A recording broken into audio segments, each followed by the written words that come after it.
பிரதமர் அவர்களும் திரு எடப்பாடி பழனிசாமி அவர்களும் சந்திக்கிறாங்க. ஆனா அது ராத்திரியில் நடக்குது, ஏன் 10:30 மணிக்கு நடக்குது அப்படின்னா, சார் பிரதமர் எத்தனை மணிக்கு சந்திச்சாலும் அது அவருடைய தனிப்பட்ட சந்திப்பா தான் இருக்கும். கூட்டம் எல்லாம் நிக்க மாட்டாங்க. நீங்க பகல் 11 மணிக்கே சந்திச்சாலும் அவங்க என்ன வெட்ட வெளியில உட்கார்ந்து ஒரு மைதானத்திலே பேச போறாங்க? அந்த ரூம்குள்ள தானே பேச போறாங்க. நீங்க ராத்திரியா இருந்தாலும் பகலா இருந்தாலும் அது அவர்களுடைய ஒரு புரோட்டோகால். சங்கம் தென்னரசு இப்போ சொல்லியிருக்காரு, இவங்க எதிர்கட்சியா இருக்கும் போது எப்ப வந்தாலும் கருப்புக்கொடி காட்டினவங்க இப்ப வந்து மோடி எங்கள் நாட்டுக்கு வருவது பெருமைன்னு சொல்லியிருக்காங்க. அதுவே அவங்களோட நிலைப்பாடு சற்று மாற்றம் தான். ஏன்னா இவ்வளவு வழக்குகள் இருக்குது, பிரஷர் இருக்கு தங்க மேல, இவ்வளவு இருக்கிறது. அதனால ஒரு சாஃப்டான அணுகுமுறையை கடைபிடிக்கிறாங்க அப்படின்னு தான் தோணுது. ஏன்னா பிரதமர் மத்தியில் இருக்கக்கூடிய பாஜகவோடு ஒரு முரண்பட்டு இருக்க வேண்டாம், கொஞ்சம் சாஃப்டாவே போயிருவோமே. எதுக்கு? ஏன்னா நீங்க சொன்ன மாதிரி அவ்வளவு வழக்குகள், பிரஷர், எல்லா கரங்களும் கோபாலபுரத்தை நோக்கி வந்து கொண்டிருக்கிறது, இவர்கள் வீட்டை நோக்கி வருதுங்கும் போது எதுக்கு நம்ம தேவையில்லாம புறந்து பிடிக்கணும்? நம்முடைய இதுல இருப்போம். ஆனா திட்டுறத இந்த திராவிட கழக மேடைகள்ல, அரசு விழாக்கள்ல போய் திட்டுறத திட்டிடுவோம். பட் அவங்க வரும்போது குறைச்சிக்க வேண்டாம். நாங்க வந்து ஈடிங்கிறது தனிப்பட்ட அமைப்பு, அது ஒன்றும் மத்திய அரசு எல்லாம் அனுப்பாது அப்படின்னு அவரே சொன்னார். அவருடைய பார்வையில பாத்தீங்கன்னா இது மத்திய அரசு சார்ந்த அமைப்புகள் போட்ட வழக்குல பிரச்சனை இருக்காங்க. அதனால மத்திய அரசை காட்டமாக முறைத்துக் கொள்ள வேண்டாம், ஒரு முரண்பாடாக இருக்க வேண்டாம். வரும்போது அவர் வரும்போது எந்த இது வேணாம், சரி சார்ப்பா வணக்கம் சார் அப்படின்னு அனுப்பிச்சிருவோம் அப்படிங்கிற நிலைமையில இருக்காங்க. திமுக வந்து இவர்களோடு சேருவார்கள் அப்படிங்கிறதுக்கான வாய்ப்பு சுத்தமா இல்லை சார். இவங்களுக்கு ஆதரவு கேட்பாங்க, எந்த நிலைமையிலையும் வரமாட்டாங்க. ஏன்னா இப்போது இருக்கிற கண்டிஷன்ல அவங்க ஆல்ரெடி ஸ்ட்ராங்கா தான் இருக்கிறாங்க. அவர்களுக்கு தேவையும் இல்லை, இவர்களுடைய இது ஆதரவு தேவை இல்லாத அளவு ஸ்ட்ராங்கா இருக்கிறாங்க. அப்படியே வந்தாலும் 26ல திமுக ஒரு பெரும் தோல்வி அடையும்னு ஒரு படை திரட்டிட்டு அதிமுகவோட கூட்டணியில இறங்குறாங்க. இப்ப திரும்பி போய் திமுக வந்து இதுக்கு ஆதரவு பார்வை திரும்புமான்னா அது வந்து ஒரு பார்வை தவறா இருக்கும். ஏன்னா இவங்க இப்ப எழுத்து வாக்களிப்பாங்கன்னு சொன்னாக்க ஏதாவது பேசியாவது சமாளிக்கலாம்னு ஒரு செய்தி சொன்னாங்க. அவங்கதான் ஆட்டோமேட்டிக்கா வெளியில போயிடுறாங்கல்ல, ஓட்டு போடுறவங்களுக்கு தான் அந்த பிரச்சனை. அதுவும் கிடையாது. சோ அந்த பார்வை இந்த பக்கம் இப்போதைக்கு ஒரு தவறா இருக்கும். திமுகவோட ஆதரவு எதிர்பார்க்குமா அப்படிங்கிறது இல்லை. ஏன்னா அதிமுக கூட்டணி ஸ்ட்ராங்கா இருக்கு, கட்சிகளும் வந்துகிட்டு இருக்கு. இது வந்து திமுகவினர் இங்க வந்து ஒரு பார்வையை மாற்றி விடுறாங்க.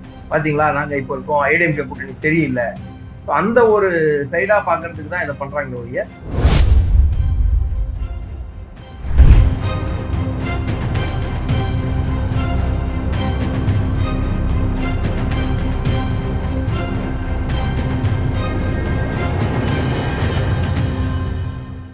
ரியல் ஒன் நேயர்களுக்கு வணக்கம். இன்று நம்மளுடைய நேர்காணலுக்கு அரசியல் விமர்சகரான கார்த்திக் என் சாமி அவர்கள் அணிஞ்சிருக்காங்க. சார் வணக்கம். வணக்கம் சார். எப்படி சார் இருக்கீங்க? நல்லா இருக்கும் சார்.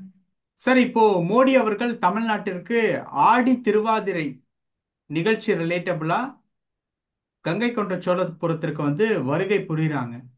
இதுல திருச்சி ஏர்போர்ட்ல எடப்பாடி அவர்கள் நைட்டு 10:45 அப்போ வந்து மீட் பண்றாங்க. நைட்ல நடக்கக்கூடிய இந்த ஒரு மீட்டிங் ரிலேட்டபிளா எப்படி நம்ம புரிஞ்சுக்கிறது? ஏதாவது ஸ்பெஷல் இருக்குமா அந்த மீட்டிங்ல? சார் முதல் விஷயம், அவரு கோவிலுக்கு வராரு. முதல் விஷயம் முக்கியமா கோயிலுக்கு. ஏன்னா அவர் எப்பவுமே ஆன்மீக தலங்களுக்கு போயிட்டு இருக்காரு, அதனால இப்பவும் கோயிலுக்கு வரார். ஒண்ணு, அதனுடைய நேரம் காலம் பார்க்கணும். அந்த கோவில போய் தரிசனம் பண்ணிட்டு அவர் திரும்பி போற ஒரு டைம் இருக்கும். அந்த கேப் டைம்ல தான் மீட் பண்ண முடியுங்கிறத நம்ம புரிஞ்சுக்கணும். சரி, இப்போ பிரதமர் அவர்களும் திரு எடப்பாடி பழனிசாமி அவர்களும் சந்திக்கிறாங்க. ஆனா அது ராத்திரியில் நடக்குது, ஏன் 10:30 மணிக்கு நடக்குது அப்படின்னா, சார் பிரதமர் எத்தனை மணிக்கு சந்திச்சாலும் அது அவருடைய தனிப்பட்ட சந்திப்பா தான் இருக்கும். கூட்டம் எல்லாம் நிக்க மாட்டாங்க. நீங்க பகல் 11 மணிக்கே சந்திச்சாலும் அவங்க என்ன வெட்ட வெளியில உட்கார்ந்து ஒரு மைதானத்திலே பேச போறாங்க? அந்த ரூம்குள்ள தானே பேச போறாங்க. நீங்க ராத்திரியா இருந்தாலும் பகலா இருந்தாலும் அது அவர்களுடைய ஒரு புரோட்டோகால். சார் இத்தனை பேர் அலௌடு, இத்தனை பேர் உள்ள வரலாம், இதுக்கப்புறம் பிரஸ்ட் இல்ல, இதுக்கப்புறம் நாங்க அறிக்கை கொடுத்துருவோம், இது புரோட்டோகால் இருக்கும். அதுபடிதான் பண்ண போறாங்க. இன்னொன்னு, எடப்பாடி அவர்கள் தமிழகத்தில் அந்த கூட்டணியோட தலைவர். ஏற்கனவே திரு அமித்ஷா அவர்கள் சொல்லிட்டார், கூட்டணியின் தலைவர், எங்கள் கூட்டணி இருக்கிறது, இவர் தான் முதலமைச்சர் வேட்பாளராக கொண்டு வருவோம்னு எல்லாருமே சொல்லிட்டாங்க. அப்போ அவங்க கூட ஒரு ஆலோசனை கண்டிப்பா இருக்கணும். அடுத்த கூட்டணியில என்ன பண்ணணும், ஏது என்னங்கிறத பேசணும். சரி, இப்போ திரு எடப்பாடி பழனிசாமி அவர்கள் பிரதமர் வரும்போது பார்க்க முடியலன்னு சொன்னார்னு வச்சுங்களேன், இந்த கூட்டணி பார்த்தீங்களா ஒர்க் அவுட் ஆகல, அவங்களுக்குள்ள பிரச்சனை, போயிட்டாங்கம்மாங்க. சரிங்க, சந்திக்கிறோம், டைம் இப்பதான் கிடைக்குது பாத்தீங்களா, இவங்க 2 பேரும் ராத்திரி ஏதோ சதி திட்டம் திட்டுறாங்க. சரி, பகல்ல மீட் பண்றாங்கன்னு வச்சுங்களேன். பகல்ல 1000 வேலை இருக்கும் பிரதமருக்கு, அதை போய் பகல்ல கொடுக்குறாங்களே அவங்களுக்கு. So, இங்க வந்து இப்படித்தான் கட்டமைக்கப்படுது சார், அவருடைய நேரம், அவ்வளவுதான். ஆனா இப்போ முக்கியமான கட்டம் இது. ஏன்னா கூட்டணியில இன்னும் கட்சிகள் வரணும், அதற்கு எப்படி வியூகங்கள் வகுக்கணும், அதை பத்தி அவர் டிஸ்கஸ் பண்ணலாம். இன்னொன்னு, அவரு தமிழ்நாட்டுக்கு எதிர்க்கட்சி தலைவர். ஆளுங்கட்சி மேல இருக்கிற பல புகார்களை கூட தரலாம், ஆதாரங்களோட ஃபைல கொண்டு போய் கொடுக்கலாம், அதுவும் நடக்கலாம். ஏன்னா நம்ம வந்து எப்படிங்கிறத சொல்ல முடியாது. இந்த இடத்துல அவர் வந்து எதிர்க்கட்சி தலைவரா போகலாம், கூட்டணி கட்சி தலைவரா பேசலாம், எல்லாமே ஒரு சேர நடக்கலாம். கண்டிப்பாக வாய்ப்பு இருக்கிறது.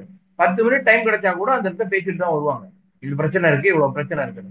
ஸோ இது வந்து ஒரு முக்கியமான சந்திப்பு. நாளை இது வந்து பேசு பொருளாகலாம். இதில் பேசப்படக்கூடிய பல பொருட்கள் பேசு பொருளாக. பேசும் பொருள் ஆகலாம் அப்படின்னா அந்த இடத்துல என்ன விஷயங்கள்லாம் நடக்க போகுது, எந்த ஒரு விஷயம் அந்த பேசும் பொருள் அப்படிங்கிற விஷயத்தை தீர்மானிக்க போகுது? சார் கண்டிப்பா அதான் சொன்னேன், கூட்டணி கட்சியின் பேச்சுவார்த்தை இந்த கட்சிகள் வரத்துக்கு இருக்கு, இது எப்படி பண்ணலாம், இல்ல இதெல்லாம் பண்றதுக்கு இருக்கோம், நாங்க இதெல்லாம் பண்ணிக்கிட்டு இருக்கோம் அப்படின்னு கூட போய் சொல்லலாம். ஏன்னா நமது ஊடகங்கள் வந்து எப்பவுமே பாத்தீங்கன்னாக்க, அவர் அவர் வீட்டுக்கு சென்றார், அங்கே காப்பி குடித்தார், அது சர்க்கரை இல்லை வரைக்கும் போடுவாங்க. நாளைக்கு இதெல்லாம் கண்டிப்பா பேசுவாங்க. ஏன்னா இவங்க தான் சக்கரை கலை கொடுத்த மாதிரி பேசுவாங்க. அவர் முகம் சொல்லி தரலாம். அதாவது கண்டிப்பாக நாளைக்கு பேசு பொருளாக ஏன் சொன்னேன்னா, நமது தமிழ்நாட்டில் திமுகவால் வளர்க்கப்படுகின்ற ஊடகங்கள் என்னைக்குமே இதைதான் பேசு பொருளாக்குவாங்க. ஆனால் இது நடக்கக்கூடிய விஷயங்களை திரு எடப்பாடி அவர்கள் கச்சிதமாக செய்வார்கள். அது சம்பந்தமான ஆலோசனை கண்டிப்பாக இருக்கும். இப்போ எடப்பாடி அவர்கள் பிரதமர் அவர்களை சந்திக்கிறாங்க. ஆனா முதல்வர் அவர்கள் உடம்பு சரியில்லாததுனால ஹாஸ்பிட்டல்ல அட்மிட் ஆயிருக்காங்க. பிரதமர் வர்ற நேரத்துல ஹாஸ்பிட்டல் அட்மிட் ஆயிருக்காங்க அப்படிங்கிற மாதிரி எடுத்துக்கலாமா, இல்ல வர்றதுனால தான் ஹாஸ்பிட்டல்லே அட்மிட் ஆயிட்டாங்க அப்படிங்கிற மாதிரி எடுத்துக்கலாமா, எப்படி பாக்குறது? இல்ல சார், அவருக்கு உடல்நலம் சரியில்லை, ஆன்ஜியோ பண்ணியிருக்காங்க, பேஸ் மேக்கர் வைக்கிறாங்கன்ற அளவெல்லாம் சொல்லியிருக்காங்க. ஸோ அதை வந்து நம்ம ஒரு அன்எக்ஸ்பெக்டட் நிகழ்வாக தான் பார்க்க முடியும். அது வந்து திட்டம் போட்டு போனாங்க அப்படின்னு சொல்ல முடியாது. ஏன்னா நம்ம வந்து என்னைக்குமே அஹ், நேர் அதாவது நேரடியா தான் பாக்குறோம். இந்த மறைமுகமா இப்படி அப்படிலாம் இந்த நேரத்துல பேசக்கூடாது. ஒரு உடல்நிலை முதல்வர் சரியில்லைங்கும் போது அதை வச்சு நம்ம அரசியல் பேசக்கூடாது சார், அது தவறான ஒரு அணுகுமுறையா போயிடும். ஆனா சரி, அவர் நல்லா இருந்தாரு, இல்லைன்னு சொன்னா அவருடைய மனைவியின் நூல் வெளியிட்டு கூட வராம இருந்திருக்க மாட்டாரு. மேபி இன்னைக்கு பிரதமர் இருந்தா நேற்று ஹாஸ்பிட்டல் அட்மிட் ஆயிருக்கலாமே. தவிர்க்கணும்னு நினைச்சிருந்தா. பட் இது வந்து அவருடைய உடல்நிலை சரியில்லை அப்படிங்கிறது. ஏன்னா அவர் அங்கிருந்து பணிகள்லாம் பாக்குறாரு அப்படின்னு நம்ம செய்திகள் வந்தாலும், இன்னைக்கு காலையில செய்திகள் வந்தது பேஸ் மேக்கர் வைக்கிறாங்க. பேஸ் மேக்கர் வைக்கிறாங்கன்னா அது கொஞ்சம் கஷ்டமான நிலைமை தான் உடல்நிலை. So, அதற்காக தான் இருந்திருப்பாரு. இன்னொன்னு, இப்ப அவர் சந்திக்கிற அவசியம், ஏன்னா ஒரு 1 மாசம் முன்னாடி தான் போய் நிதி ஆயோக் கூட்டம் தான் பார்த்து பேசிட்டு வந்தாங்க. அதுக்கப்புறம் நிதியமைச்சரை பார்த்தாங்க, எல்லாமே பேசிட்டு கோரிக்கை எல்லாம் கொடுத்துட்டேன் அப்படின்னு சொன்னாங்க. சோ இது வந்து அவர் தவிர்க்க வேண்டியதை பார்த்துருக்க மாட்டாரு. அவருடைய உடல்நிலை சரியில்லை அப்படிங்கிற கோணம் தான் சார் பார்க்க முடியும். சரி, இதுல இன்னொரு ஒரு விஷயம். இப்போ மோடி அவர்கள் தமிழ்நாட்டுக்கு வரும்போது அந்த இடத்துல வந்து தங்கம் தென்னரசை தான் வந்து முதல்வர் அவர்கள் வந்து அனுப்பி வைக்கிறாங்க, நிதி அமைச்சரை. இப்போ சென்ற முறை மோடி அவர்கள் தமிழ்நாட்டுக்கு வரும்போதும் சிஎம் அவர்கள் வந்து போய் பார்க்கல, ராமேஸ்வரத்துக்கு வந்திருந்தப்போ. இப்போ இதற்கு நடுவில் இந்த அமலாக்கத்துறை ரைடு, டாஸ்மார்க் ஸ்கேமு, அதில் உதயநிதி அவர்களுடைய பிரச்சனை, இந்த மாதிரியான விஷயங்கள்லாம் இருக்கும்போது முதல்வர் அவர்கள் மோடி அவர்கள் போய் பார்க்கல அப்படிங்கிற மாதிரியான ஒரு விஷயத்த நம்ம வந்து இந்த ஒரு காரணத்திற்காக பார்க்கல அப்படிங்கிற மாதிரி புரிஞ்சுக்கலாமா, இல்லை வேற ஏதாவது இருக்குமா? சார் கண்டிப்பா இருக்கும் சார். ஏன்னா பிரதமர் இது ஒரு ஆன்மீக நிகழ்ச்சிக்கு வராங்க போறாங்க அப்படிங்கிற இடம் தான். ஆனா அவர் அரசியல் ரீதியாக, அதாவது அலுவல் ரீதியாக வரும்பொழுது ஏற்கனவே சந்திச்சிருக்காங்க. ஏற்கனவே வரவேற்பு கொடுத்தாங்க, வெள்ளை கலர் கொடை எடுத்துட்டு போய் ஏர்போர்ட்ல நின்னாங்க. அதை அவர் தவிர்க்கிறதுக்கு அந்த இடத்துல தவிர்க்காம இருந்தாங்க. இது ஆன்மீக நிகழ்ச்சி, ஏன்னா இவங்க போனாக்க திராவிட கொள்கை, ஆன்மீக நிகழ்ச்சிக்கு போறோம், அந்த இடத்துல பார்க்கணும்னு ஒண்ணு வரும். இன்னொன்னு, அதான் சொன்னேன், புரோட்டோகால்னு ஒண்ணு இருக்கு. அவர் வந்து பிரதமர் அலுவல் ரீதியாக வரும்போது இவர் சந்திச்சிருக்க வேண்டும், இவர் கண்டிப்பா சந்திக்கணும். ஆனா தவிர்த்தார், அப்பவே தவிர்த்தார். வரும்பொழுதே வந்து நம்ம பார்க்கலாமா வேணாமான்னு பல இதுல யோசனைல இருந்தாங்க. அப்புறம் ஏர்போர்ட் போனாங்க, தங்கம் தென்னரசு. இப்போ சொல்லியிருக்காரு, இவங்க எதிர்கட்சியா இருக்கும் போது எப்ப வந்தாலும் கருப்புடி காட்டினவங்க இப்ப வந்து மோடி எங்கள் தமிழ்நாட்டுக்கு வருவது பெருமைன்னு சொல்லியிருக்காங்க. அதுவே அவங்களோட நிலைப்பாடு சற்று மாற்றம் தான். ஏன்னா இவ்வளவு வழக்குகள் இருக்குது, பிரஷர் இருக்கு தங்க மேல, இவ்வளவு இருக்கிறது. அதனால ஒரு சாஃப்டான அணுகுமுறையை கடைபிடிக்கிறாங்க அப்படின்னு தான் தோணுது. ஏன்னா பிரதமர் மத்தியில் இருக்கக்கூடிய பாஜகவோடு ஒரு முரண்பட்டு இருக்க வேண்டாம், கொஞ்சம் சாஃப்டாவே போயிருவோமே. எதுக்கு? ஏன்னா நீங்க சொன்ன மாதிரி அவ்வளவு வழக்குகள், பிரஷர், எல்லா கரங்களும் கோபாலபுரத்தை நோக்கி வந்து கொண்டிருக்கிறது, இவர்கள் வீட்டை நோக்கி வருதுங்கும் போது எதுக்கு நம்ம தேவையில்லாம முரண் பிடிக்கணும்?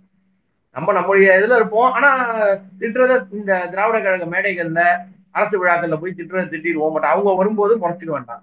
இன்னைக்கு பாத்தீங்கன்னா காங்கிரஸ் கட்சி கருப்பொடி காட்டுவோம்னு சொல்லியிருக்காங்க. அரசு வந்து எல்லா இடத்துலயும் காவல்துறை பந்தோபஸ்து கொடுத்து பண்ண விடாம தடுத்துட்டு தான் இருக்கு எல்லா இடத்துலயும். அதாவது நீங்க சொன்ன மாதிரி அந்த இடத்துக்கு சாஃப்டா மாறி இருக்காங்க, அவ்வளவுதான்.